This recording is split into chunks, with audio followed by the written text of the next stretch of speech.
Oi, tudo Tudo bem? bem? Como o Didio prometeu, agora é hora do resumo do primeiro módulo, né, Uhum, Didio? Vamos fazer o resumo aqui, olhando rapidamente ali nos capítulos do livro, né? Pode passar aqui para mim, Didio? claro.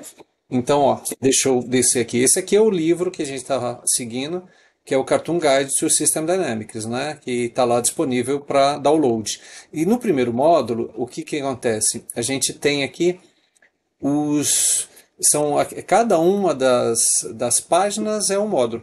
No No primeiro, primeiro, tá explicando o que são sistemas os sistemas, não é isso? e que é e tipos de coisas, partes de sistema que Ah, criam um sistema. então São o, os sis- grupos que criam um sistema. então o sistema é composto aqui por um conjunto de componentes, né? Que são as partes do sistema, né?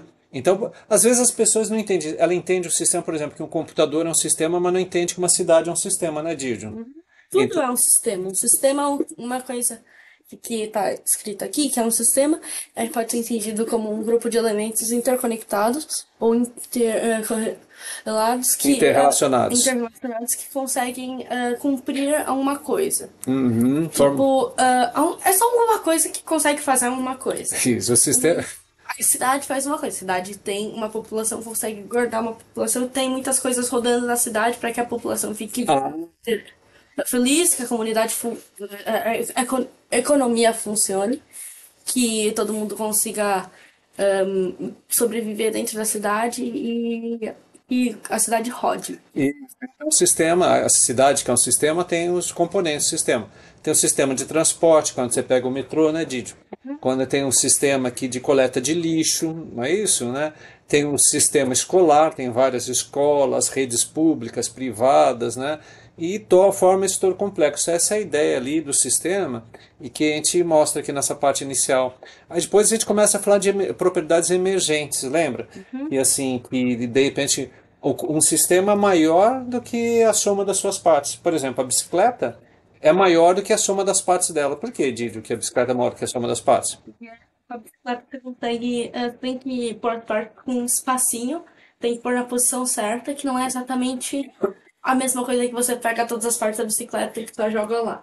É É, a como. propriedade, deixa eu só esclarecer, Didio. Uma propriedade emergente é uma propriedade que vai além das partes componentes. Então, uma bicicleta tem uma propriedade maior do que só a roda, Uhum. maior do que só a correia. É maior, né, que ela tem a propriedade emergente de se Uhum. transportar de um ponto ao outro, não é isso? Sim. Então, isso é uma coisa que é interessante. E olha, os sistemas mudam de estado ao longo do tempo, né?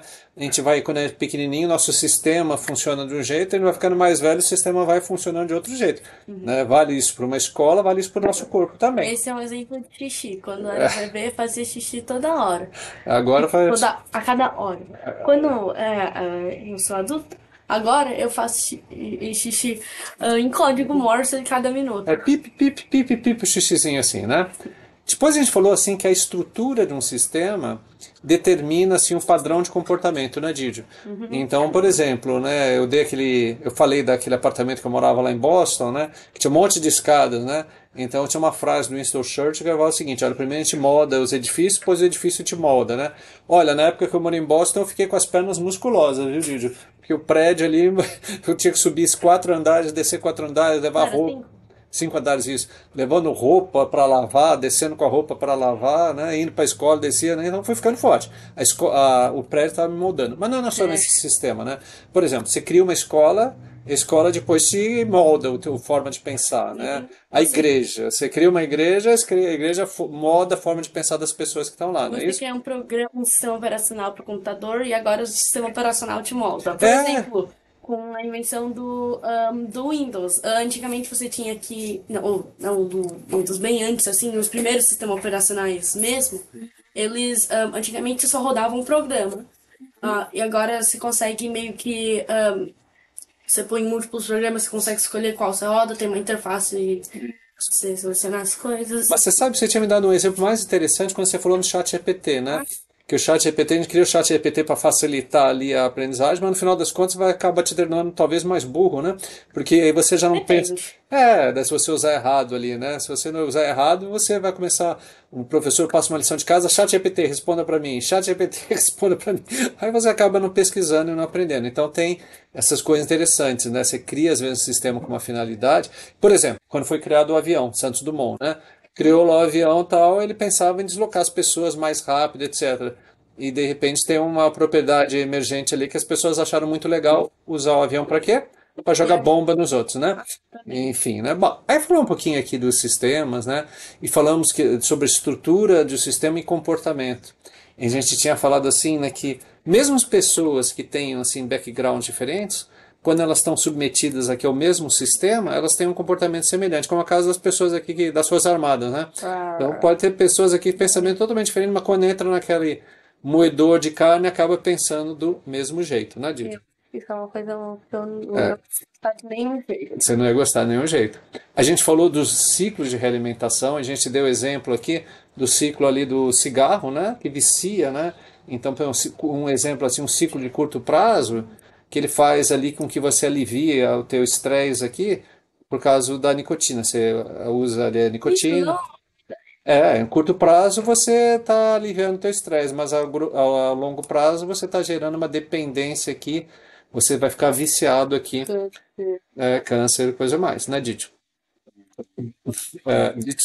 Foi. Didi. Tá bom.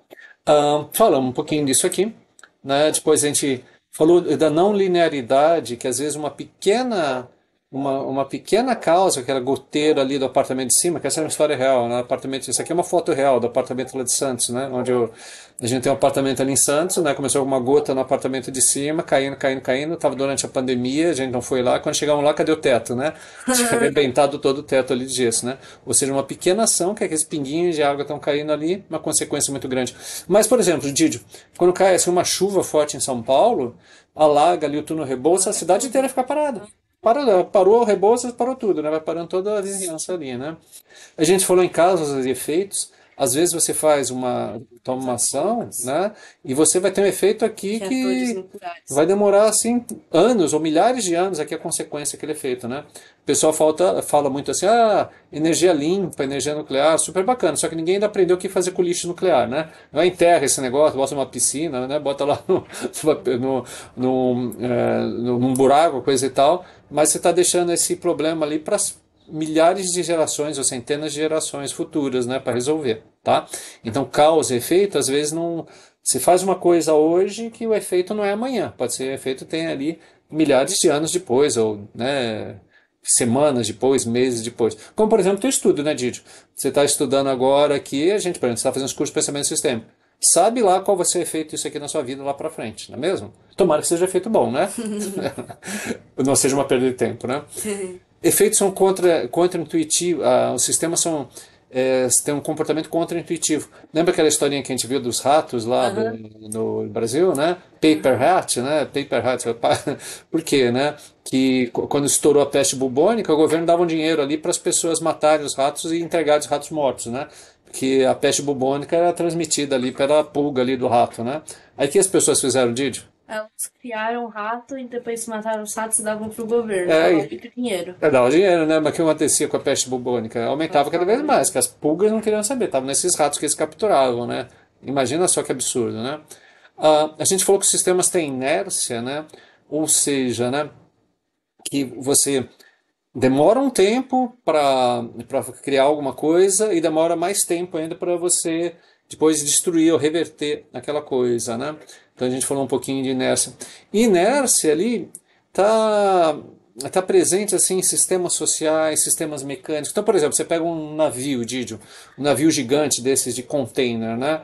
Você muda ali o leme alguns graus, demora um tempão para o navio ir naquela direção que você quer. E pior, né? Para você tirar depois daquela direção, você demora um tempão ali para isso, porque tem inércia envolvida, né? Se tiver uma escola, para mudar a cultura da escola, leva tempo para mudar. O Didio está indo no tempo lentamente, a imagem do Didio está mudando do lado, pô, tá aqui no fundo enquanto eu estou falando, né, Didio? Falamos que tudo está conectado todo. Esse exemplo aqui que eu dei é um exemplo aqui dessas escolas de ponta, como por exemplo o MIT, né, Harvard, né? Por quê? Né? Como ele tem ali um conceito muito grande, assim, uma escola assim de... Terra com a cara do papai. Oi? A terra com a cara do Ah, papai. não, mas esse aqui não é o papai não, Didi. Peraí, esse aqui é um cartoon, tá? Ainda não tô tão velho e careca. Mas eu já chego lá, Didi. Eu vou ficar velho e careca, né? Mas o que... Você, papai. Oh, meu Deus, é um cabelo aqui que vai embora, né? Mas é uma coisa interessante, né? Por exemplo, a qualidade do MIT faz que ele atrai os melhores alunos, os melhores professores, né? Aí quando você atrai, a qualidade é elevada, aí as organizações todas querem fazer uma parceria com o MIT. Aí dá dinheiro para o MIT, não sei o quê. Com isso o MIT fica mais rico, mais poderoso, consegue trazer mais professores e melhores alunos. É um ciclo positivo. Não, virtuoso, porque está levando assim a uma melhora Mas contínua. vicioso não é que repete, aumenta? Hã? Aumentando mais, o vicioso é que fica. A gente vai ver Vai mais para mal. frente a diferença entre um ciclo virtuoso e um vicioso. Mas rapidamente, virtuoso é um ciclo que traz coisas boas. Vicioso é que traz coisas ruins. Por exemplo, o ciclo do cigarro, que a gente viu antes. É um vicioso, o cara vai fumando cada vez mais e só vai trazendo malefícios para a saúde dele, né? A gente falou dos atrasos, eu dei um exemplo aqui do hambúrguer, né? Leva tempo para você criar a tua barriguinha, né? Comendo junk food, né? Mas depois também, né? Demora tempo para você perder essa barriguinha fazendo ginásticas e coisa e tal, né? A gente falou um pouquinho dos componentes de um sistema, e é uma coisa interessante, né, Didio? Porque às vezes, por exemplo, você tem um sistema, é composto de pessoas, e cada uma tem seu objetivo. E não necessariamente o objetivo das pessoas é o objetivo da instituição que elas pertencem, né? Então, esse é caso como eu dei um exemplo aqui numa escola, que a escola difunde conhecimento, etc, etc. Mas os alunos ali às vezes não têm essa ideia, nem os professores, né? Aí a escola quer ir para uma direção, mas o sistema começa os componentes do sistema começam a empurrar para uma outra direção, né? A gente contou essa história. Falamos do loop de compensação, né? Ou seja, né, você empurra um sistema numa direção, às vezes o sistema vem no sentido contrário. E nesse exemplo aqui, bobinho, que a gente deu, era do vizinho que estava com a luz alta, né? Você gritava para ele diminuir o volume, ele aumentava ainda mais o volume, né? E volta a mim acontece isso na nossa vida, né, Didi? Você empurra, você quer fazer uma coisa, você toma uma ação, aí o que você recebe de volta, às vezes é pior, vem na direção contrária da ação, né? No final das coisas, a gente deu um exemplo aqui do Mao Tse Tung. Você tinha estudado isso na tua escola, não tinha? Né, do grande passo avante, né, que acabou. O Mao Tse Tung, ele queria fazer o espetáculo do crescimento e a fome zero. O que ele conseguiu? A fome infinita. Zero crescimento. Espetáculo da fome e crescimento zero. Uma história horrível, né? Mas real, né? Porque ele não entendia o sistema e tomava as ações aqui que tornava as coisas piores, né? E é um exemplo de novo daquilo sem empurrar o sistema de direção vindo no sentido contrário. Ele queria o espetáculo, crescimento, fome zero, e ganhou o espetáculo da fome e crescimento zero, né? Enfim, né? Essa história. E com isso a gente termina a nossa revisãozinha assim super rápida, né, Didio, do primeiro capítulo. Então o que eu sugiro a vocês, né? Leiam o livro, né? Os capítulos aqui estão no livro, ou você pega o livro e lê lá os pontos que eu botei no website. Se você não souber inglês, use o Google Tradutor. Talvez a gente até põe uma versão. não, se você não souber, não, peraí, Didio. Cada uma dessas aulas que a gente passou rapidamente, eu já traduzi para o português. Tá. Então lá, então você assista as videoaulas. Isso aqui é um resuminho das videoaulas, tá bom? E eu recomendo também você ler o meu livro Desvendando Sistemas, tá? Então são os dois livros que tem lá e vai lendo aqui no seu tempo, tá bom? Não se limita a apenas ver os vídeos, assistir os vídeos e as videoaulas que a gente coloca lá, tá bom, Didio? Matando a hora da nossa despedida, então. Como é que a gente fala, então? Tchau, tchau. Tchau, tchau. Até a próxima, hein?